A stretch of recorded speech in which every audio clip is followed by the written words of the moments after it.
Arkansans Ask is underwritten by the Arkansas State Employees Association, Incorporated, an organization of state employees working toward the betterment of state government.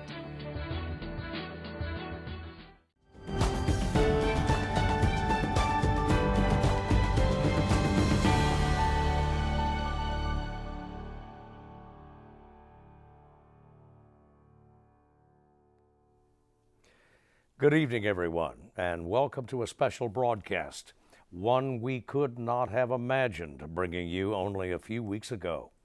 And that was before what earlier seemed to most people a fairly localized epidemic in distant Asia.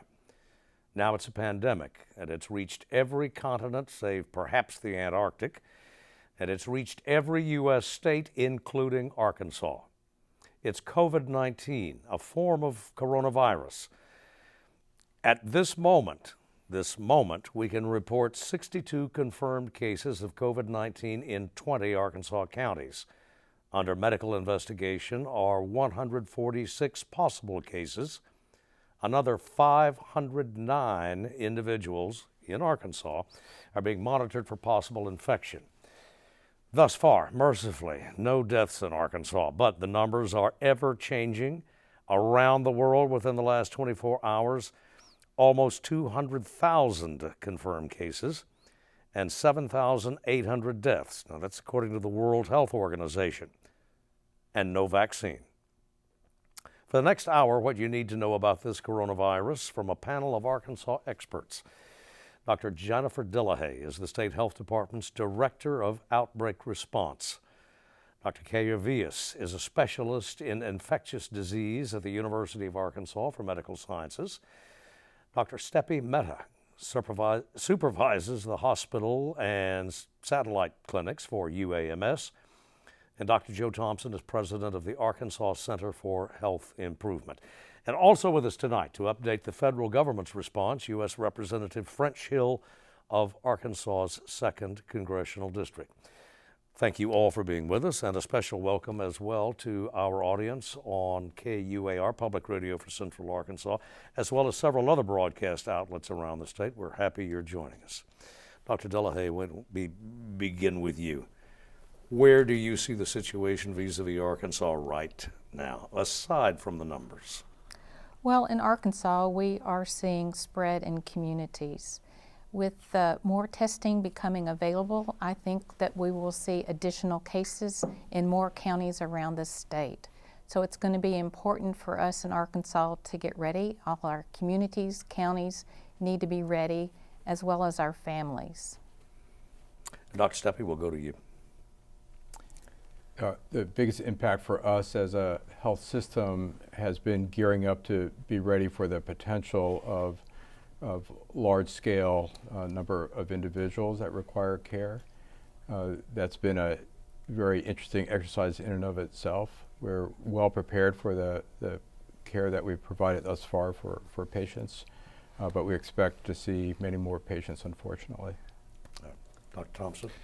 You know, Nick, Steve, this is important because as a nation, state, communities, this is a new virus. This is a novel coronavirus that none of our bodies have ever seen before. So we have no immunity to it. We have no way to defend against it. And so we're using public health strategies to try to slow its spread to keep from overwhelming our healthcare system with very sick people. There are probably three groups. There are asymptomatic people who don't have any symptoms. There are people who have mild to moderate symptoms. And then there are people, as you mentioned, that have severe disease and maybe even, become life-threatening situations. We're trying to slow this spread down to buy time and to buy capacity in our healthcare system, and that's why we're taking such drastic measures across the state and across the nation. All right, Dr. Vyas. I agree. Many of your viewers may have heard the term flatten the curve, and that's what we're trying to do. Obviously, we would like to stop the epidemic and have no one else become infected. But with the rapidity with which it's spread and how widespread it's spread in the community, that possibility becomes a little bit less likely. So what we're trying to do is slow it down so that we can provide the excellent care that we're used to in this country. What we see in China and in other parts of the world, the areas where the virus hit very rapidly and overwhelmed the local resources regarding healthcare, that's where we saw higher mortality. In places where the spread was controlled and diminished, the healthcare systems were able to provide appropriate care, and we're very good at providing good care, but we don't have excess capacity. We don't run our hospitals 80% empty, and so making sure that we have the ability, that our healthcare workers have the chance to provide the level of care that they're used to providing and our patients are used to expecting, especially in a place like the U.S. where we have very high levels of care. That term, that phrase, flatten the curve, I guess previously used mostly by professional statisticians, and it's entering common usage now to anyone who chooses. Doctor, we'll start with you. The fear is we haven't even begun to flatten the curve, or am I off base? It's hard to say. I think that some of our strategies have made an effect, and the reason I say that is because we still have widespread flu, but the intensity of the flu is less now. It's dropped. So we have low intensity, whereas just a couple of weeks ago we had high intensity. So I think the efforts that we are using in Arkansas to prevent the spread of COVID-19 is also having a beneficial effect in the flu. So that leads me to believe that what we're doing is having an effect. Doctor? I would agree with that. The statistics of the number of confirmed cases would suggest that we haven't impacted it, but the diagnosis or documented disease is going to lag behind the actual benefit of the strategies that we've put into place. I also think that there's been a pretty good response, certainly in central Arkansas, around some of the strategies, social distancing, making sure that we keep the numbers of people congregating together at a minimum.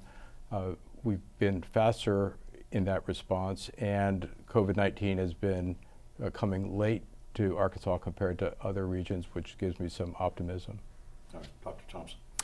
I think it's important for your viewers, for all of us to know, this is spread by most often respiratory droplets from a cough or a sneeze. That's why having 6 feet away from your next person is your best defense, other than your own hand washing and personal hygiene. I was disappointed when we stopped the SEC tournament because I was looking forward to basketball, and we're not going to have opening day for Major League Baseball. But if you think about it, those are huge venues that you're going to have lots of people together and potentially spreading respiratory droplets.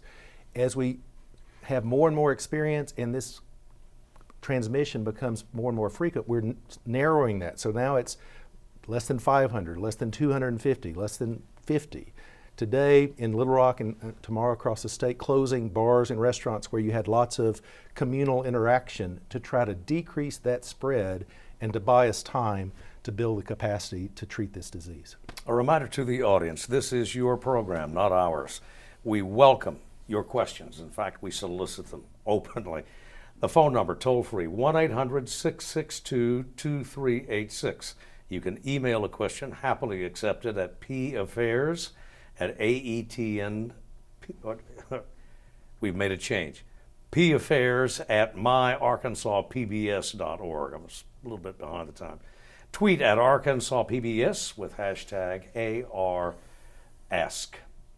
And Doctor, I'm going to give you the last word on that particular subject, on flattening the curve as we begin. Right, and I think that those measures that are put in, which seem very foreign to many of us because we've not had to endure something like this, where forced separation, where kids are not in school in March outside of spring break, those measures where we're keeping people 6 feet apart, encouraging them not to shake hands, the goal of that is to prevent that transmission.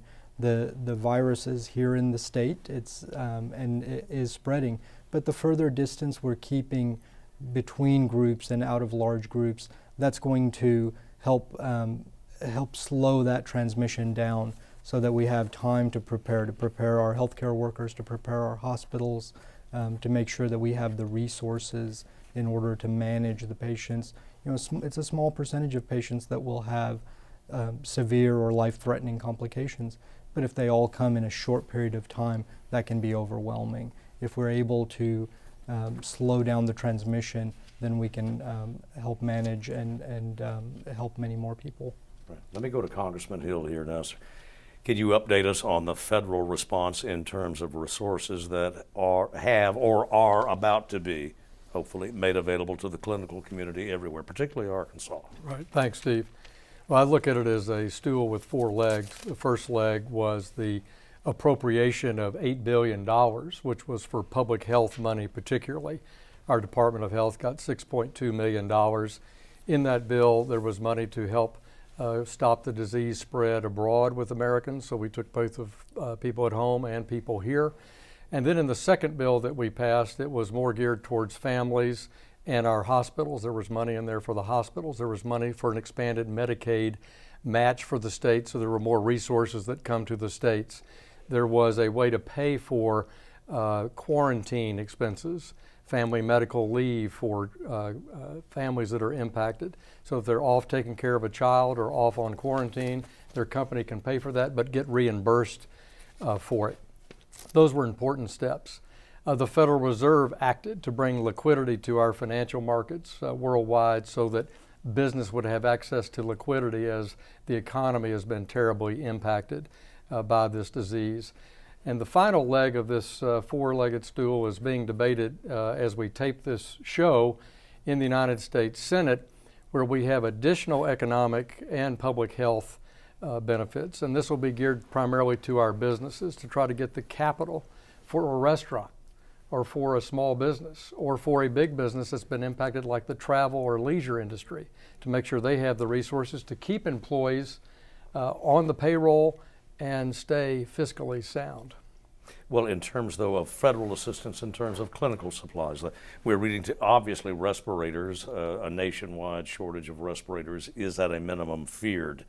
But also there is some hospitals anyway. I don't know if Arkansas is, there's some concern about a shortage of masks, gloves, protective garments for clinical personnel, physicians, nurses. The president announced that he's enforcing the Defense Production Act, which takes executive action to compel the manufacturing domestically of critically needed PP&E, for example. He's also got additional money for therapeutics, both in the Defense Department and outside the Defense Department. The FDA is accelerating therapeutics, things like we think of in the standard flu, where you would have Tamiflu might be a therapeutic to ease the symptoms of flu. The FDA today has approved a malaria-related drug that's been off the market for a long time, long-standing drug for use. And the Defense Department has Gilead Sciences on a therapeutic they're testing with military personnel that have the disease. So on PP&E, stockpiles, all that work, the government is mustering its resources to help our departments of health and our hospitals. On to some questions directly from viewers. And we've already touched on this, but I suppose it's worth doing it again, because it's the most common question to any who would answer. How is this coronavirus transmitted? So it's spread by what we term droplet spread. So when we cough and sneeze, we expel those moist droplets into the air. Now they have weight to them, and they generally go about 2 to 3 feet. So generally about as far as you can reach your arm. It is not what we call typically airborne spread, where they float for long distances. And that's why maintaining the 6 feet distance, if someone were to cough and sneeze, most of those droplets would fall out of the air. When those droplets, if you were to cough or cough into your hand and touch a surface, the virus can survive on surfaces for a variable amount of time, depending on the type of surface and how moist it is. And so if you were to have a contaminated surface, somebody could touch that, then touch their eyes or their mouth and acquire the virus that way. So that's what we call a contact spread. So the most common ways that this virus is spread is contact and droplet. So just being in a large room, 2 people far apart, that's not a way that this would spread. But if you're close together in a crowd, then the possibility exists that you could have one of those droplets, or you could touch a surface and then acquire it that way. I have a sniffle. It's still cold season. I have a flu season. I have a sniffle. Or maybe I have an allergic reaction. At what point do I get concerned enough that I go to my physician or seek professional care? When should I get scared? So I think the symptoms are important to note here. From what we know about the virus so far, it's a dry cough, it's fever, it's headache, similar to common cold or flu-like symptoms.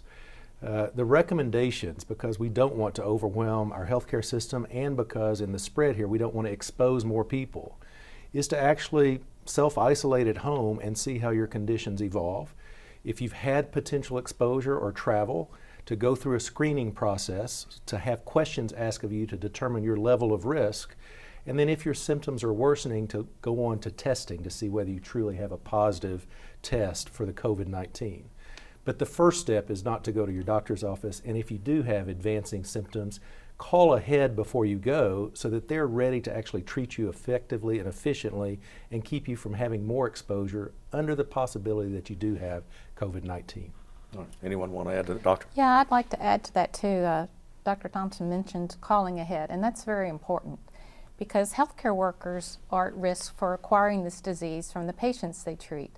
So if you call ahead and you have symptoms that need to be evaluated, whether it's COVID-19 or flu or something else, when you get there, they can put a mask on you, and that will prevent you from expelling those droplets. The mask blocks it.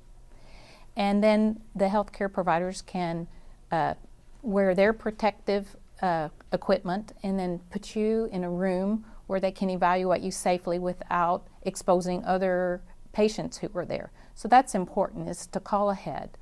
And also the symptoms that people would want to look for that would guide them to need to go to the doctor are difficulty breathing and chest pain, kind of a heaviness in the chest has been described, and very high fever. They may wish to contact their doctor, and of course anyone having difficulty breathing really needs to go to the emergency room. A sentiment expressed, or a question, some skepticism, I should put it that way, still broadly expressed. Is the society, the culture, overreacting to this? Dr. Steppe. I don't think so. If we look around the world and see the impact of the disease around the world, it's pretty easy to see how translating that to the U.S. Would create a pretty significant problem here. There's nothing that is dishonest about what we're seeing around the world. Paying attention to other countries' unfortunate experiences, we ought to be learning from those. From a governmental standpoint, Mr. Hill. Well, there's no doubt it's a global pandemic. It's all around the world, and we are learning from the experiences in China, in South Korea, in Italy, and our public health officials are on the phone with those countries daily, learning from the statistics of what's happened in those countries and spreading that information here to prepare our public. And that's why you've seen this as an evolving issue, and I know that's frustrating to viewers, where we go from banning gatherings of 500 to 200 to 50 to 10, but that's the best evidence that we're garnering from listening to our colleagues in Italy or in Europe or South Korea about what their experiences are. And we're getting the benefit of being behind this pandemic's growth to our benefit and preparation, as Dr. Vyas said. Steve, the only other thing I would add to the comments is we are on the upward part of that curve.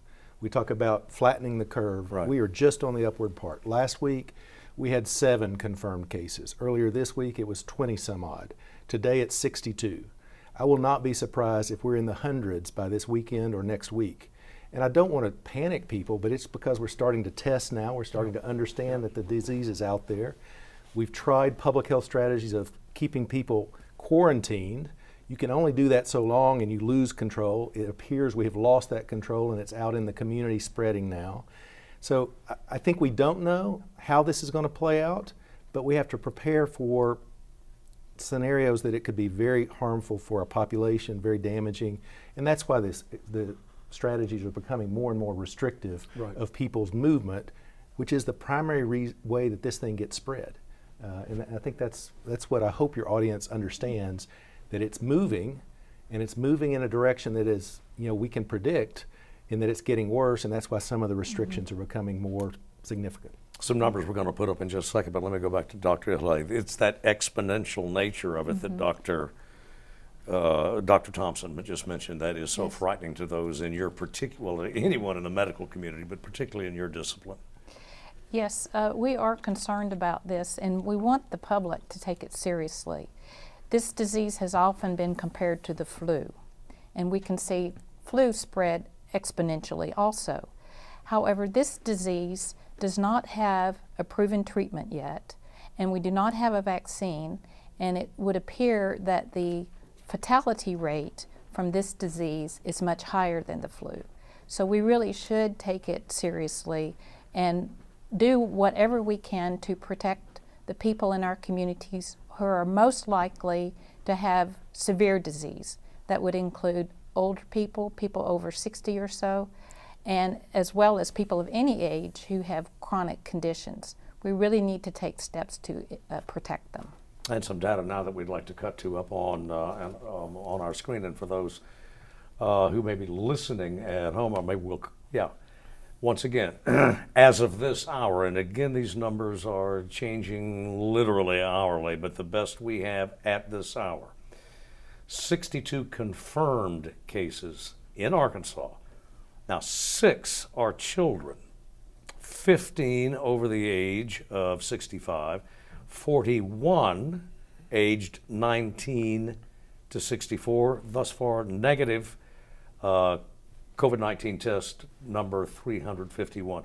To any of our doctors who would wish to answer, it was our understanding that the most vulnerable age group were those 65, 70 or older, and yet we see more cases in the boomer range anyway, or maybe the millennial range than. Is that surprising to anyone?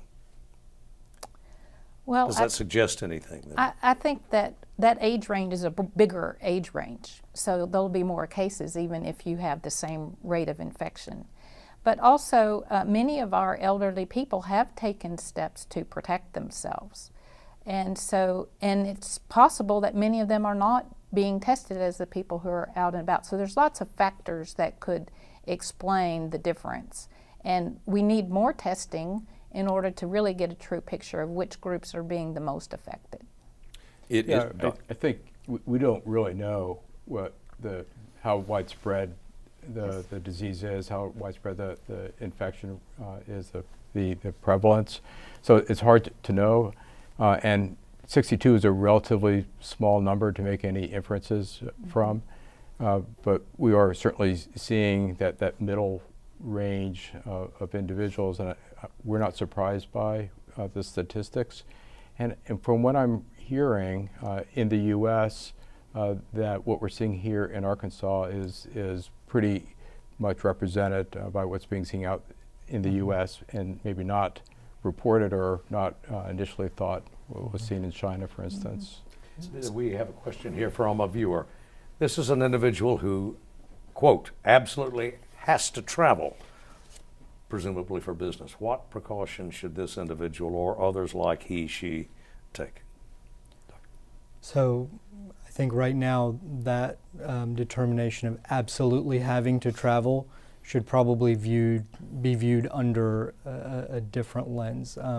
So absolutely having to travel rather than it would be nice to travel. Lots of people, certainly as the airline industry can attest, have had to cancel and should cancel.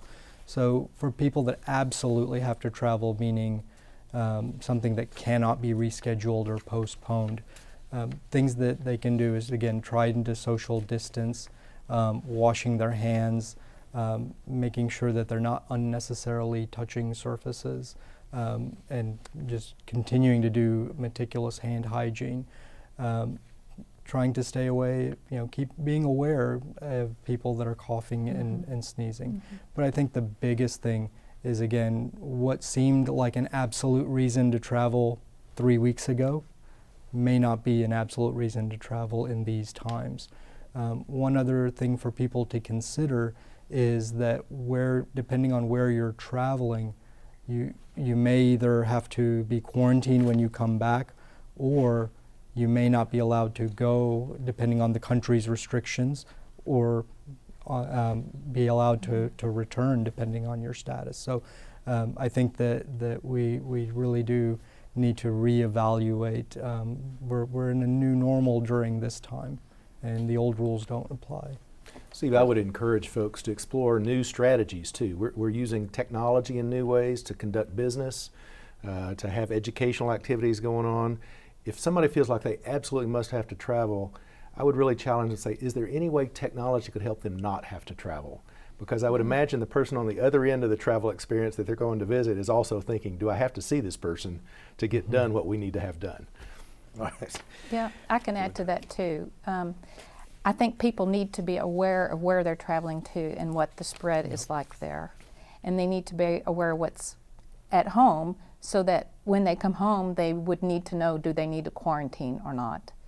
But there are means of traveling by automobile, for example, which would be much less risky than using mass transit or some other public form of transportation. So those are other considerations that people could take. You're breathing fewer people's air Yes. in a car than, say, a jetliner. Right. And as a regular traveler, I recognize the importance of wiping down the seat table and tray with a Clorox cleanup when you get on board the flight.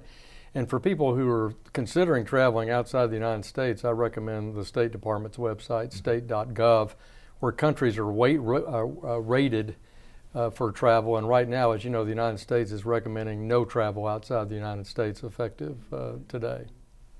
Another question. If I contract COVID-19 and recover, can I contract it again a second time?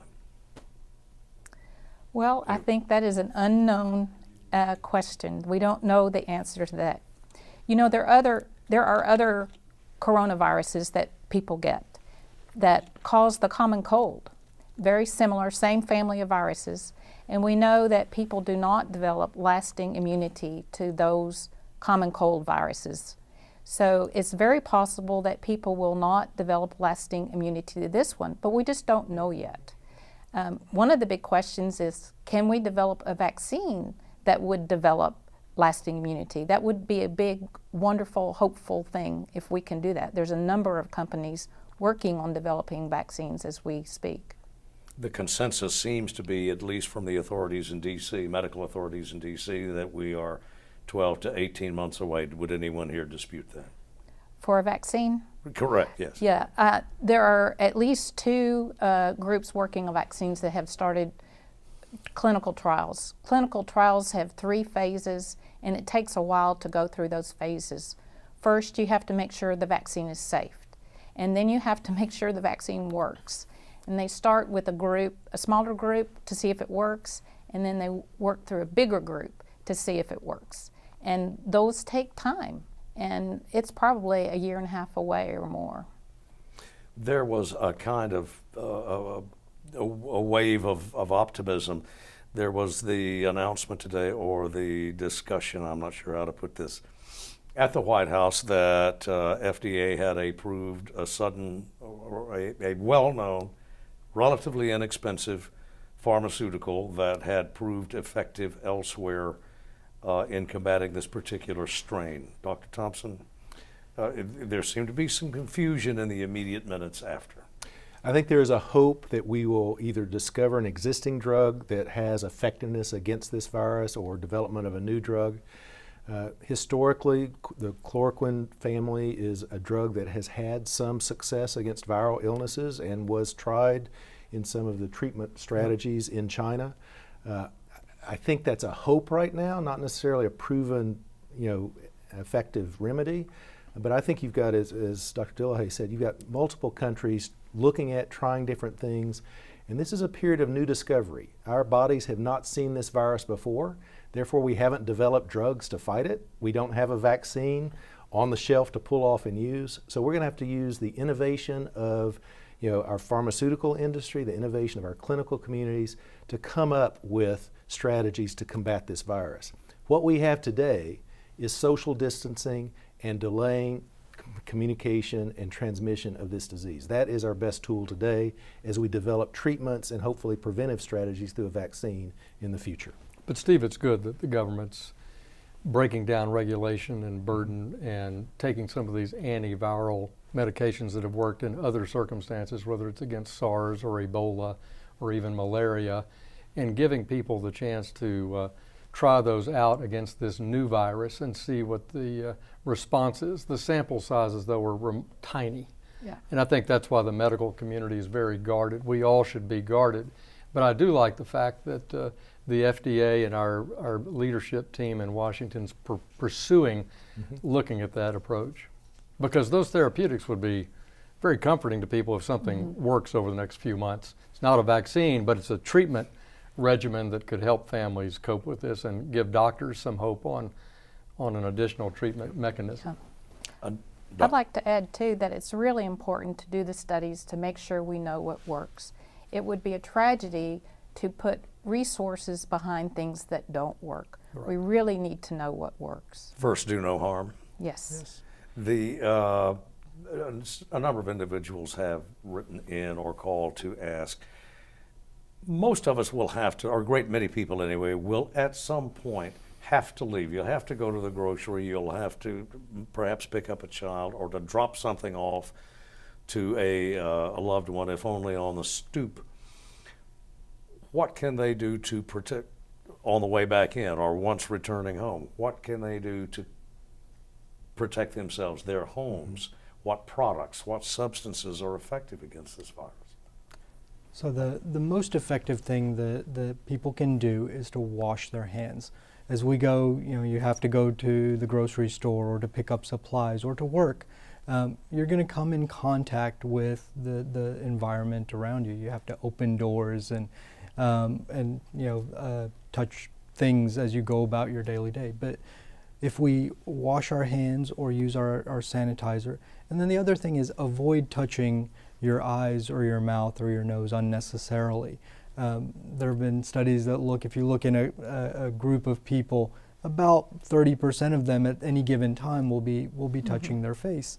And so that's something that we all do multiple times throughout the day unconsciously, but that's also how, if we touch a surface and then that's how the virus gets in. Being on our hands or other surfaces, that's not causing infection. It's when it finds its way onto our mucous membranes, into our mouth, into our nose. And so between that surface and between your eyes or mouth or nose, if we're sanitizing, if we're using soap and water, that disrupts that chain. So what we learned in kindergarten works. If we cover our coughs and sneezes, if we wash our hands, those interventions are really the simple things that will help prevent the spread and prevent us bringing in not just this, but all the other respiratory viruses that we see. Flu is a problem every year, and many of our citizens die each year from the flu. We have strategies to help combat the flu, which gives us a little bit of comfort. But it is something that we feel a little familiarity with compared to a new virus that nobody has seen before. But the strategies to help prevent them are the same. And so if we rely on the simple, those interventions work. Steve, I would just add, we're all going to have to get out, to go to the grocery store, to go to the pharmacy, to do required activities of daily living. But we can be smart about that. We can make one trip to the grocery store instead of 5. We can do things, as a batch that minimize our exposure that we have to have. I would suggest to your viewers, anytime they're changing an environment, they're going from one location to the next, find a sink and wash your hands or use some hand sanitizer, because you're exposing yourself at every location that you're going, potentially. And you can take those personal hygiene issues seriously to diminish the chance of you becoming infected, even if you are exposed. In terms of cleaning our homes or doing what we can to hold down the virus on those hard surfaces or porous surfaces, whatever, what products, what substances are effective against this? We're talking about rubbing alcohol, bleach, hand sanitizer, what? Yes, those all work. Lysol works. The the important thing is to learn about those products and follow their instructions. So for example, Lysol, you have to spray it and let the surface be wet for a certain length of time in order for it to kill the virus.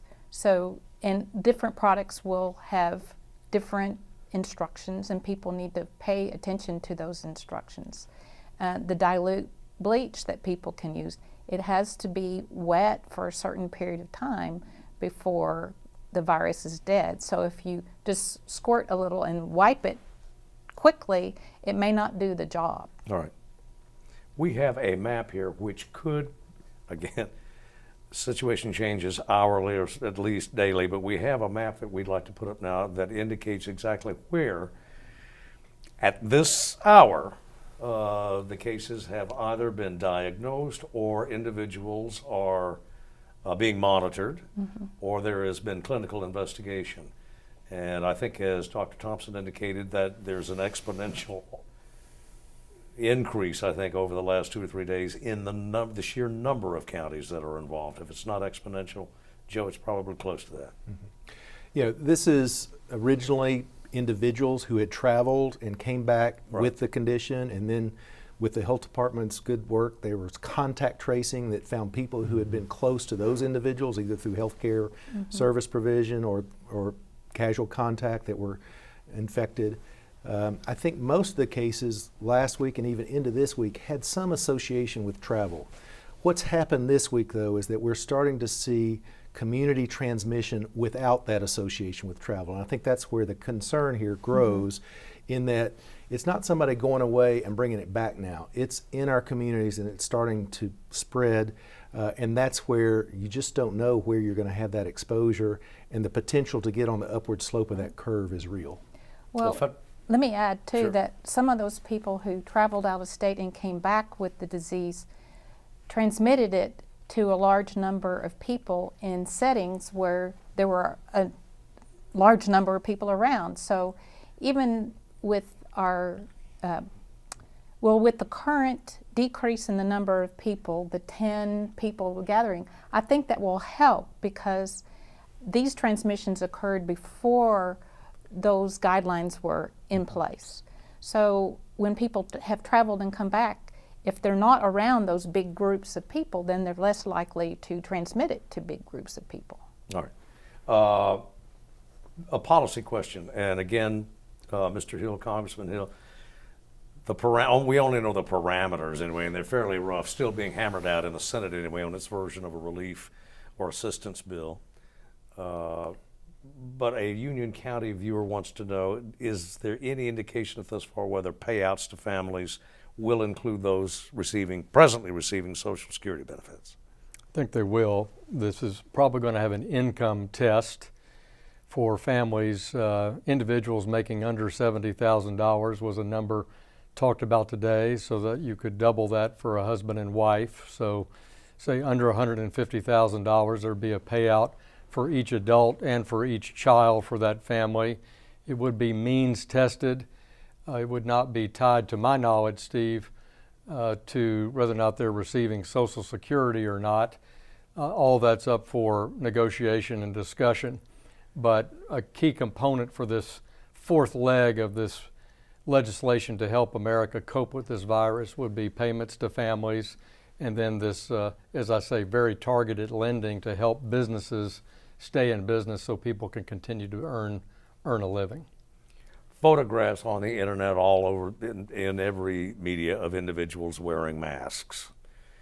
What is the efficacy of that? Is it necessary? Should we be doing it? So for the average individual in the public, that mask is more comfort than efficacious. It really, the masks have effectiveness to, as Dr. Dillaha said, to contain secretion. So a person that's sick, that's going into a healthcare facility, if we place a mask on the patient, that helps them, those droplets don't spew out, they're contained within the mask. And that helps protect the healthcare workers around them.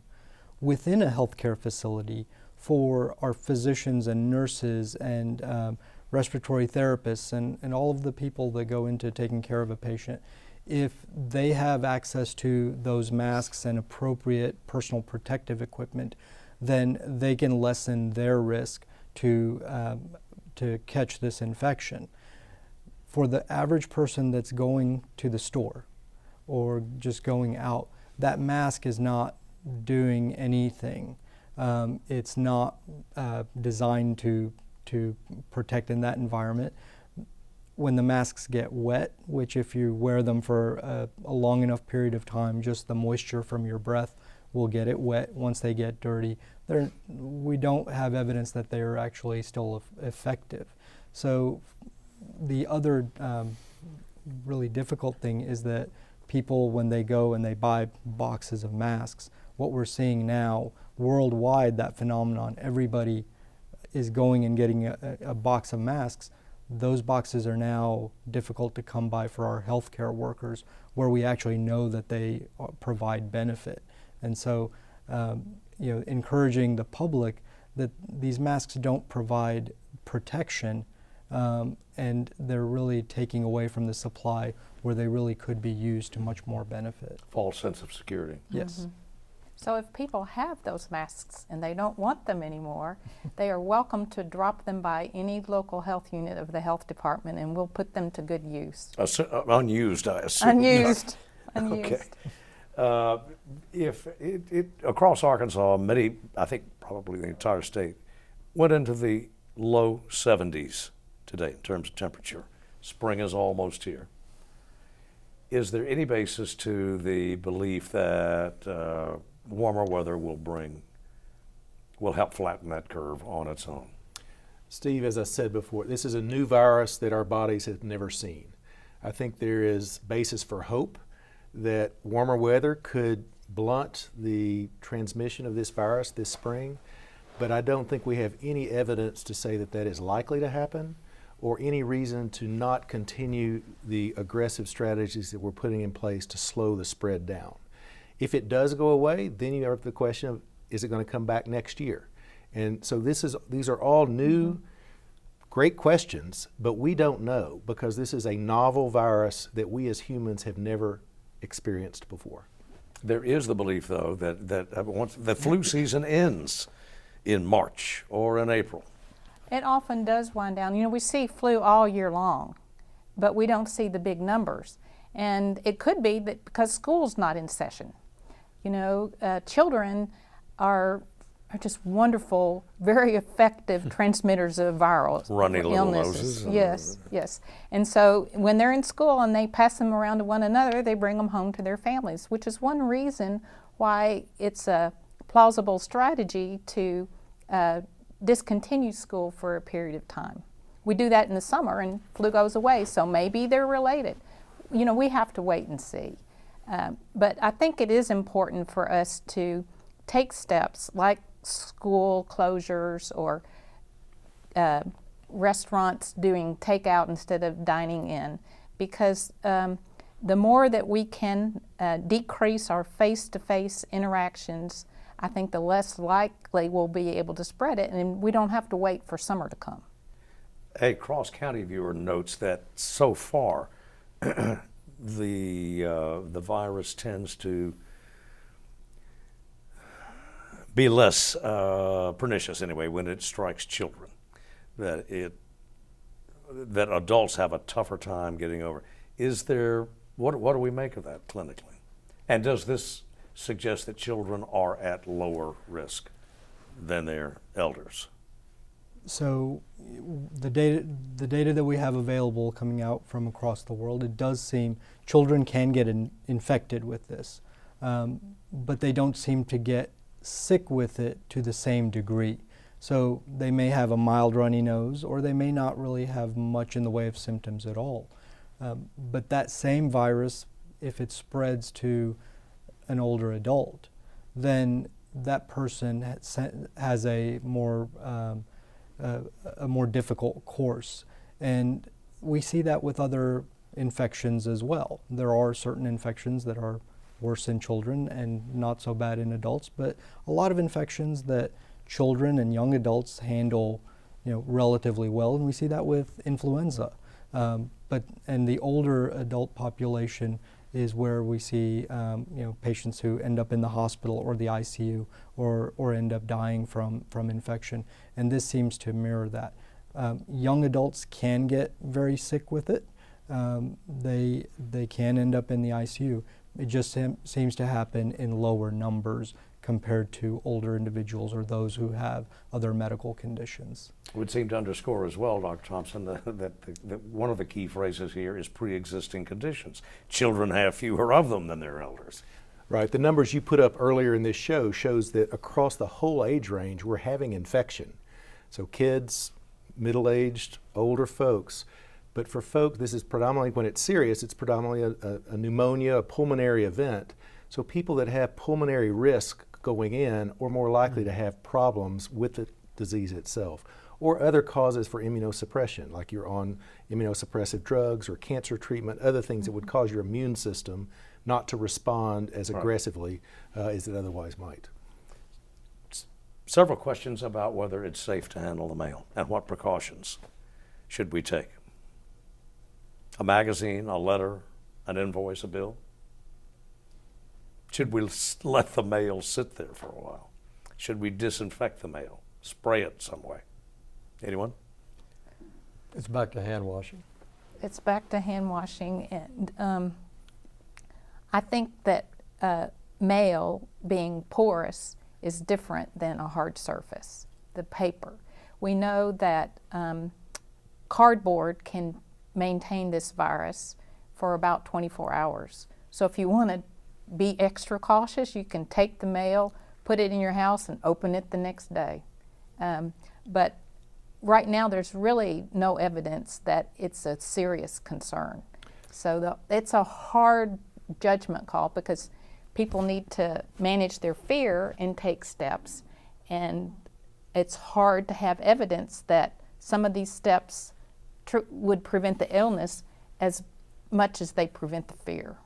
Steve, this is one of those, just to pivot a little bit, this is where our employers and individuals as employees have some opportunity and maybe some responsibility too.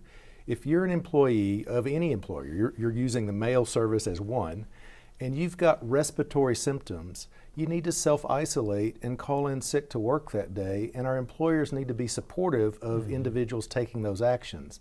That's how you would have to have a mail carrier actively with disease, staying on the job and delivering mail for the viewer's question to have concern.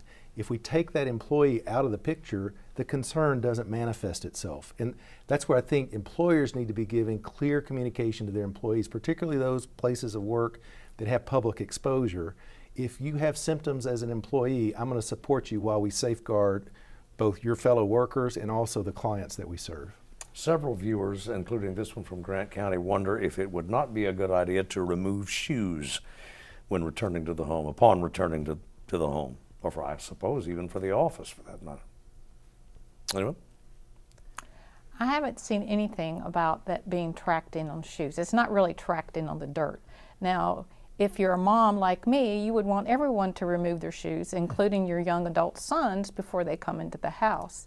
So that's one of the issues. But I think cleaning the hands when you come in the house is going to be much more effective in preventing the disease than removing the shoes. But you know, that is a hard habit to get into. I put hand sanitizer in the entry hall of my house on a little chest that I have in the entryway. But it's really hard to get in the habit of using it when you come in the door. So now I've got a little sticky note above the key hole, so when I open the door I see that and it prompts me to use the hand sanitizer. It's those kinds of habits that will make a difference. But the shoes, I don't see that as making a difference. I don't know if other people would disagree. Steve, I think you've got a good example where there's no evidence, okay, and this intervention, if you will, would be low cost. So I don't think it hurts to take your shoes off coming through the door, but I'm with Dr. Dillaha. 100 times more important to wash your hands when you change environmental settings and to be constantly kind of aware of, are there those people around you that are presenting with coughs or cold-like symptoms that you can put distance between yourself and those individuals. Quick note to our audience over Arkansas PBS and those entities that are carrying this broadcast. A lot of information to get out, so we're going to go a little bit past the hour, at least a quarter hour or so, because a lot of information we want to get out there. Beginning moment with this, something that I don't think we've touched on thus far, and that's concern for prenatal care in this epoch of coronavirus. Dr. Thompson? So I've seen one study that's coming out of China about looking at prenatal or perinatal impact during their outbreak, which precedes us by 2 or 3 months. We're right behind China by 2 months, so there's not been a lot of time to study this. There did not appear to be significant adverse effects on pregnant women during the China Wuhan outbreak. I think that's a cause for us to have hope. I think we still need to support moms or expectant moms, because they are in a transition period with their immune system. So I think high kind of diligence on looking for problems, but I don't think today we have a reason to put them in a high-risk group like somebody who might have COPD or other pulmonary issues that precede the potential infection. Washington County viewer wonders if taking any sort of antiseptic or applying any sort of antiseptic, for example, swabbing the nostrils with any kind of prophylactic substance, would that eliminate or reduce the chances of him or her contracting coronavirus? There's no evidence or data to that, that any substance applied in that manner. Sometimes we will look at antibiotics or antiseptics for bacterial infections, but you really have to look at each individual type of pathogen, and there really isn't any evidence that's out there that substances applied like that would necessarily prevent it. Also, again, when we're talking about droplets and spread, when we talk about contact, it's our hands and fingers coming in contact with our mouth or breathing it in. So even if we applied things to the front part of our nose, doesn't mean that we wouldn't breathe them in deeper potentially.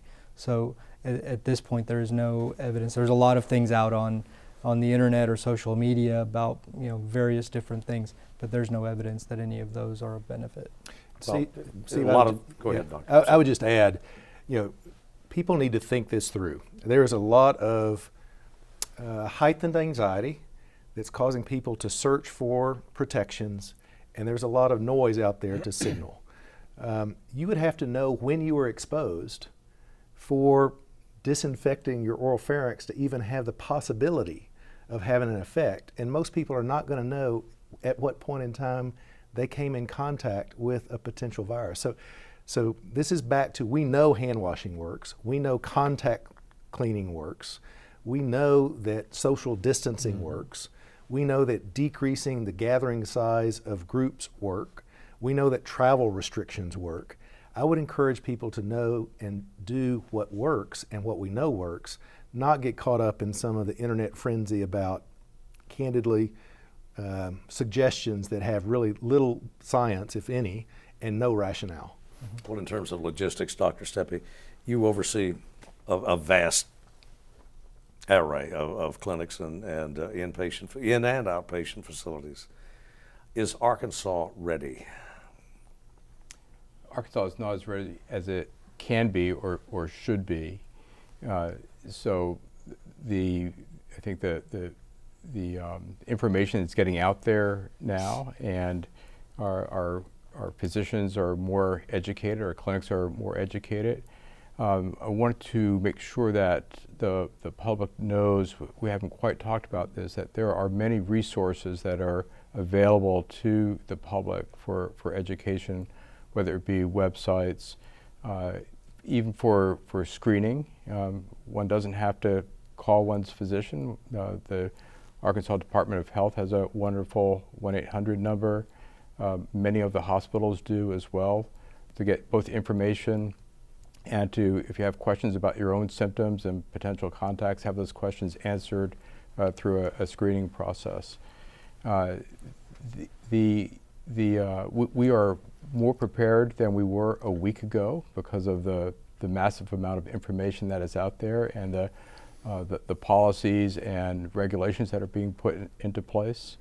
Hopefully we're more ready than other areas have been that experienced the virus before the availability of information was available.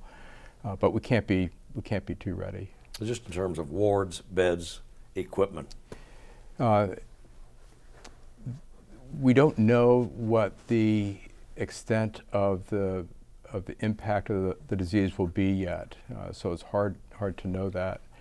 If we look at certain countries like Italy, which has been, their healthcare system has been totally undone, it's hard to imagine that we're going to get to that point, but there are some warning signs out there. If we look at New York City, they're hurting. Seattle, the same. Right now, there's a degree of confidence that we are prepared to see an escalation of the number of cases. If we look at worst case scenarios that none of us really want to believe would happen, we probably are not. There are not enough mechanical ventilators in the state to deal with the worst case scenario, for instance. We have an adequate number of hospital beds in the larger metropolitan areas, but not in the small rural communities, which the smaller hospitals really are not equipped to take care of an ill patient, for instance. So there'll be a natural migration of those patients, if they get ill enough, to come to Little Rock or cities that do have tertiary care capabilities. The overall number of beds in the state and mechanical ventilators are not enough. We have a real severe impact of the virus on our health system. Yeah, Congressman, your thoughts? Well, I think that's why planning is important, and the hospitals are working together to try to think through that worst case scenario where maybe they would even have a joint facility that they operate and move the sickest patients there so that we don't mix very sick patients in with the general population in the hospital, for example. We've got the ability to muster resources from the National Guard and the military to help, as you've seen in California and New York, where the 2 Navy medical ships will be stationed there to provide additional support. So it's important that we plan for that worst case. I think that's what we're being advised. And we're going to have to use all of our creativity to take care of that.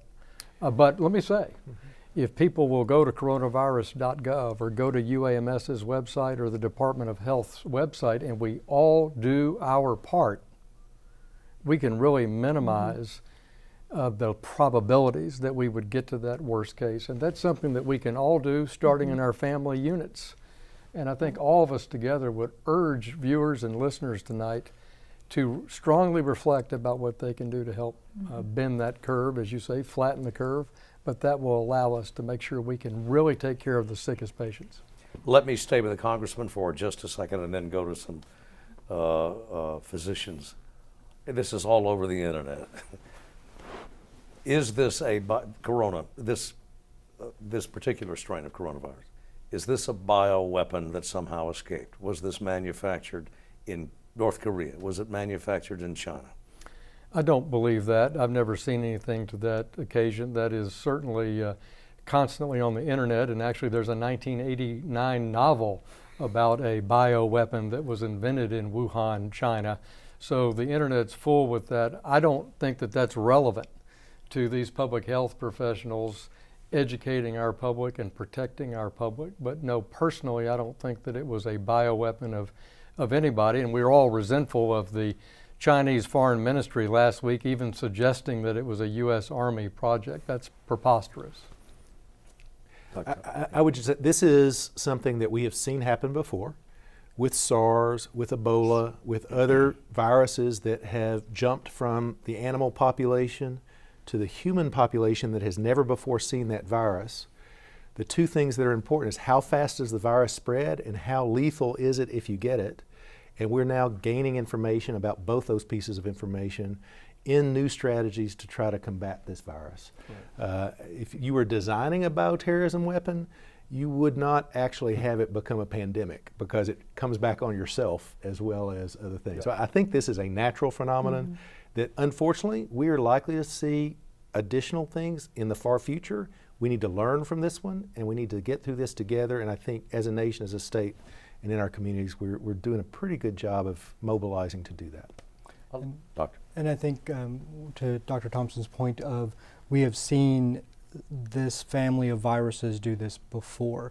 They're what we call zoonotic spread. They come from animals. There are, probably bats are the initial reservoir. They do have other intermediate hosts, so SARS in 2003, or currently ongoing since 2012, MERS, the Middle East Respiratory Syndrome, that seems to be from bats and camels as the spread to humans. So this, in that regards, doesn't seem to be any different from the things that we've seen emerge before. It just happens to be new, and why it emerged now in that particular part of the world, we can speculate, and we'll learn more as time goes on, but it has followed the pattern of other viruses within that family.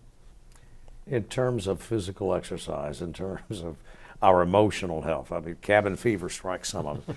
And for example, here's a hot spring, I get Garland County, I assume, individual who wonders if it's safe to go bass fishing this weekend. Let's take the bass fishing specifically. Well, what can we do that's safe to keep the blood moving, so to speak? Anyway.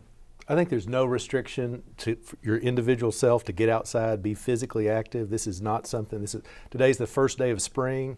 It's a beautiful day. We're gonna have thunderstorms tonight. I don't know what tomorrow's gonna look like, but this is an opportunity to get out and to actually recommit to being out physically active. You mentioned mental health. This is stressful on everyone, whether you're in the work site, whether you're at home, whether you're an employer trying to decide tough decisions about what they do. So maintaining some context to recognize that people are going to react more extremely because they're all stressed, and to recognize this is a unique period of time.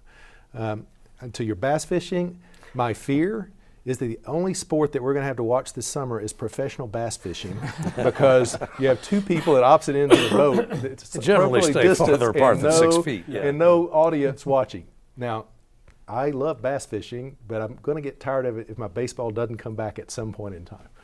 Well, and I think we can take up bird watching too. There are bird watching. Wonderful things that people can do outdoors that don't require them to be around groups of people larger than 10. And, being out in nature really does a wonderful job of reducing stress, and we're all going to need it. So we encourage people to get out and be physically active and reduce their stress. A Prairie County viewer notes photographs, again, all over the internet, all over various media, of spring breakers on the beaches of Florida or California, maybe Southern California, wherever. And it has to drive a health professional nuts, I would think. Maddening. Oh, I don't have much that I can comment on that right now. It's a bad public policy decision. These are making just what we've been talking about. You're making a bad personal decision to do that. It's got public health ramifications, and you've seen cities along the Florida coast react here in the last 24 hours, closing their beaches and urging people to, again, follow these exact CDC procedures. Not to say you can't be outside, right? But it's the social distancing issue of being on the beach. It's not being on the beach or being outside. And I think that's important. I'm glad we've talked about this, because this insistence, be inside, stay with your family, doesn't mean you can't go for a walk. This is a key point, just like you could walk on that beach. But it's about social distancing, and Pompano Beach at spring break is not about social distancing. One of our viewers in Louisiana wonders, for example, are people with a certain blood type, have they demonstrated or do we know enough to indicate whether they have a higher resistance level to COVID-19 than others? I don't think we have any data to suggest that a blood type results in any difference in the severity or the risk of acquiring the infection. And from Benton County, is COVID-19, is it a hybrid, or is this an original virus? It's almost the nature of viruses to mutate. Yes. That's at the core of virology, is it not? Yes, so coronaviruses is a family of viruses, and they're known to mutate. and move from species to species. So we know the genetic sequence of this virus, and it's very, very close to the sequence of viruses in bats in China. So we think that's the natural reservoir. So it seems to me that this virus is, it mutated and it moved to humans, and that's a good explanation for why we have it at this point. Again, a Garland County question, and there have been several along these lines. Do I, if I have, let's assume that I have COVID-19, or that I don't, is my pet vulnerable? Is my dog, my cat, my domestic? Oh. I asked our public health veterinarian that very question today, and we have no evidence that it would affect a dog or a cat at this point in time. A Poinsett County viewer has heard that individuals who are susceptible to seizure are at or are on seizure medication are at greater risk. Can anyone take that? That is not something that I've seen. Now, it does depend. There are a lot of different things that can cause seizures, and if it is something, say cancer, for which they're receiving treatment and are immunosuppressed, then that underlying condition may, but just being prone to seizures or epilepsy, I don't believe there's any evidence that that increases your risk. Doctor? I have not heard of any association or increased risk. This is where I think you're going to have things that start, rumors, innuendo, whatever, that start to spread. And I would really, as the congressman, I would have people refer back to the CDC website, where the science is going to be presented as we gain knowledge. And if there are associations with certain conditions, I think that's where people are going to get good evidence first. And so I would not turn to Google, whatever your condition of the day is, to see whether it's associated with COVID-19, because I guarantee you'll find a yes site somewhere that has no evidence to support it at all. Well, a number of viewers have wondered about over-the-counter remedies if they were to be diagnosed. Is ibuprofen, for example, is aspirin, what's effective and what is safe at the same time? Doctor? So at this point, this concern is coming out from a recommendation put out by the French authorities that ibuprofen may not be safe. WHO has put out additional guidance that says that ibuprofen looks to be safe. I think the original French, what was put out within their healthcare was looking based on theoretical effect on the receptors on cells and whether that would make the disease more severe. There has not been any evidence in any other part of the world that that's the case. And so using fever-reducing medicines, if you're able to take Tylenol or if you're able to take ibuprofen, if you're at home and you've been diagnosed or you suspect this and you have fever and the body aches, those medicines can help as long as you use them according to the directions. You don't take more than you're supposed to, and you don't have a condition, either a chronic liver condition that prevents you from taking Tylenol, or a chronic kidney condition that prevents you from taking ibuprofen. Part of the thing that's hard for many people, whether it's the public or even our healthcare workers, is when recommendations change. But that's the nature of something like this, where the information, the knowledge that we're gathering is evolving so rapidly. We have the ability to learn so much about a new pathogen like this very, very quickly, capabilities that we didn't have 5 years ago or 10 years ago.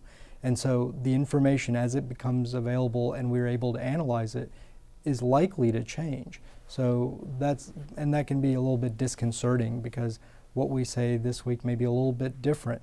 It's not because we're making it up as we go. It's as we gather evidence, as physicians and as scientists, we're always looking towards the best evidence, because if you look at just one or two people, something that may look beneficial, these people got better. We don't know would they have gotten better anyway.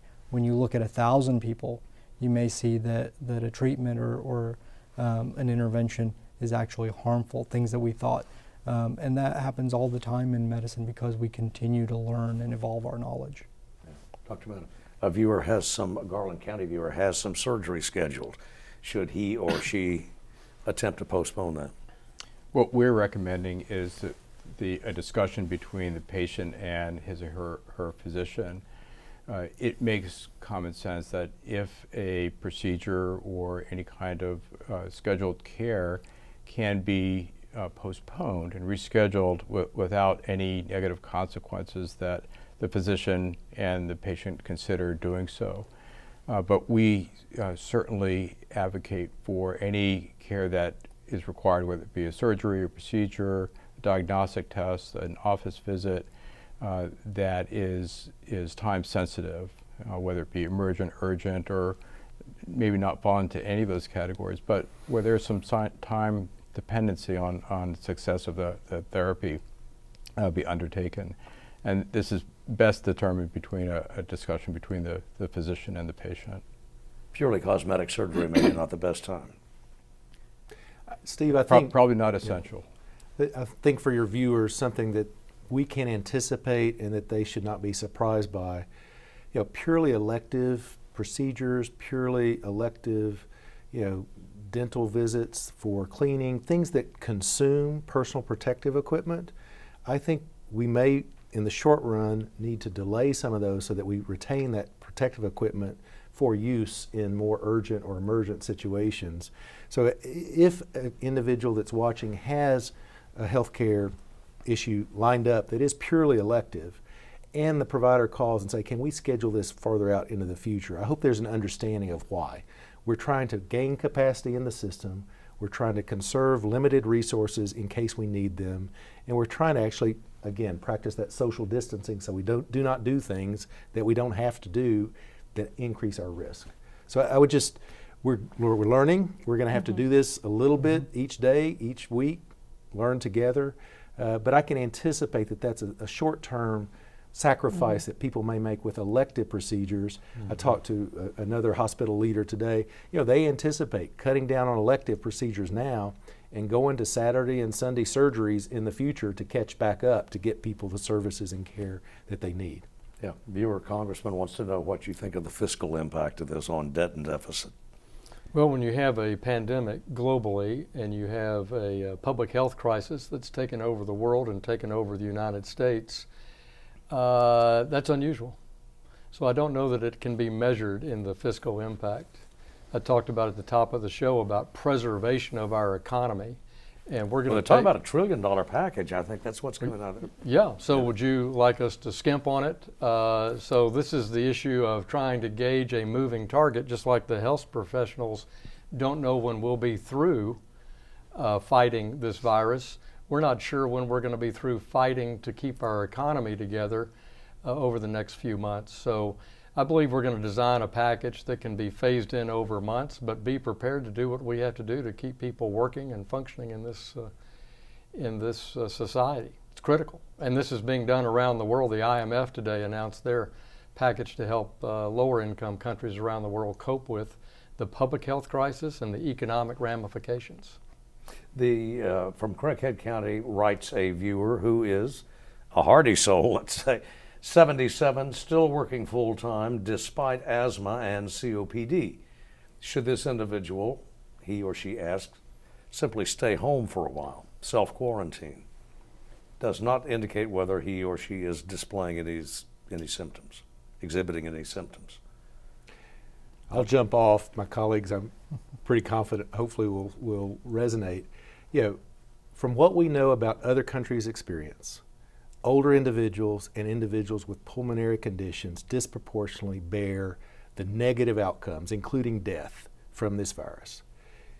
It's a risk-benefit decision that the risks we know something about, unless this individual absolutely has to work to survive, I would strongly recommend that they consider diminishing their exposure and staying at home. 77 with asthma, prime target for bad outcomes if they get COVID-19. Viewer writes, are we doing anything to protect the prison population? And I suspect what the viewer means is that You get a lot of men and women in very close quarters, like like a college basketball game, Yeah. and you can expect difficulty, clinical difficulty. Yes, we are taking steps. So the Arkansas Department of Health has worked with our Department of Corrections and other agencies to take steps to prevent visitors from unfortunately visiting or limiting how they visit, and then screening employees from coming into the prison with illness. So employees of the prison are screened for fever, illness, and if they're symptomatic and have fever, they're not allowed to work that day. So this is to keep the virus from entering the prison, because if it were to enter the prison, then it would be a very devastating situation. The Arkansas Department of Health is also working to prioritize tests from people in institutions like corrections facilities, but also nursing homes are somewhat similar because you have a resident population who live there and can't go anywhere else. And we've taken steps to mandate that visitors be screened, and then the federal government made a mandate that there couldn't be visitors, and then also employees are screened for fever, respiratory illness before they're allowed to come into work. And finally, we're almost out of time, but this is worth bringing up again. An individual in Benton County, maybe Saline or Benton County, notes that, as have many others, tens of thousands of people die from the flu every year in the United States. So again, this is another roundabout way of asking, are we being alarmist here? Doctor, we'll start with you. Let's go around the horn. So I certainly don't think so. As we mentioned, lots of people die of the flu. The mortality, the percentage of people with this virus that die, it seems to be about 10 times as bad as your average seasonal influenza. 10 times. Yes. Yes. So if we think about those numbers, and if we see as many patients with COVID-19 as we do in a typical year with the flu, that number would be devastating. That's why it's critically important for us to do these measures to enforce social distancing, to flatten that curve. We'll bring it back down to that term, back around to that term, so that we don't see those level of numbers. That's why quarantining people that may be infected, or isolating the ones that are confirmed positive, so that we can prevent that spread, so we don't see anywhere near those numbers, because it would be a massive impact, not just on our healthcare facilities, but across our communities. But higher death rate, but also a more contagious disease than the seasonal flu, by a order of magnitude as well, right? And Steve, I'd go back when we start. This is a new virus that our bodies have never seen, that our immune system doesn't even recognize as a threat. The flu is a virus that is around every year. Most of us have had it at some point, so we may have some partial recognition when we get it. You have treatments if you get the flu, and you have a vaccine that can help prevent you from getting the flu. None of those tools do we have now for COVID-19. We are left with public health strategies of social distancing and trying to slow this epidemic down so that our high-quality healthcare system can take care of the number of people who need it when they're sick, but that we don't have a spike that overwhelms that healthcare system and we're not able to provide that high-quality care. Yeah. Dr. Steppe? I agree with what's already been said, so that the real mortality impact could be devastating, 10 times the annual flu mortality, which is somewhere between 30 and 60,000 a year. Multiply that by 10, we're talking about 300,000, 600,000 or more in the United States. And as mentioned, the impact on the healthcare system, not only to manage those patients would be devastating, but the impact on others who have other medical conditions that need to be cared for in the medical system, the healthcare system, would also be impacted dramatically. So yes, we need to take this very seriously and do all the mitigation and prevention strategies that have been discussed. Yeah. Dr. Dillaha, the last word. Well, I think it's going to be very important for all of us to take this illness seriously, and we need to get ready. We need to take steps to protect ourselves. It's like putting your oxygen mask on first, and then we need to take steps to take care of our families, our coworkers, our older relatives, especially those who are going to be isolated, and it's very stressful. We need to help one another, but we need to get ready because this is a very serious situation. Well, if I could stretch it for just one more minute and get in one last question. For those of us who may have an elderly relative who is living alone successfully, perhaps up to now, how best to go about doing that? There's some really good without endangering them. Yes, well, there's some very good strategies. One is, FaceTime, calling them, interaction. That's really very important. We can go shopping for them, making sure they have their groceries or whatever they need. And then we can make sure that if they're ill, that they receive the care that they need, either by taking them to the healthcare facility or EMS. There's lots of people who've gotten ready for this. Clinics have gotten ready to do telemedicine and not have to have people come in. Pharmacies have done drive-through pickup if you need it.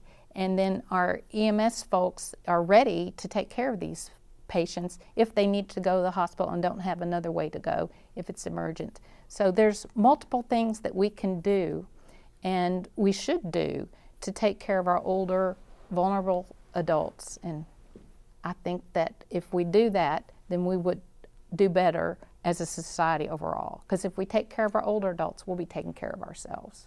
And I've pushed it about as far as I can in terms of the clock. Thanks to everyone for being part of the panel.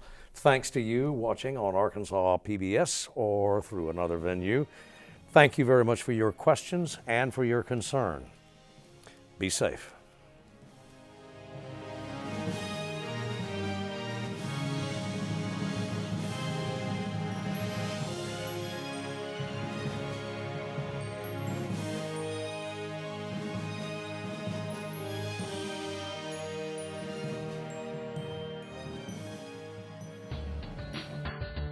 Arkansans Ask is underwritten by the Arkansas State Employees Association, Incorporated, an organization of state employees working toward the betterment of state government.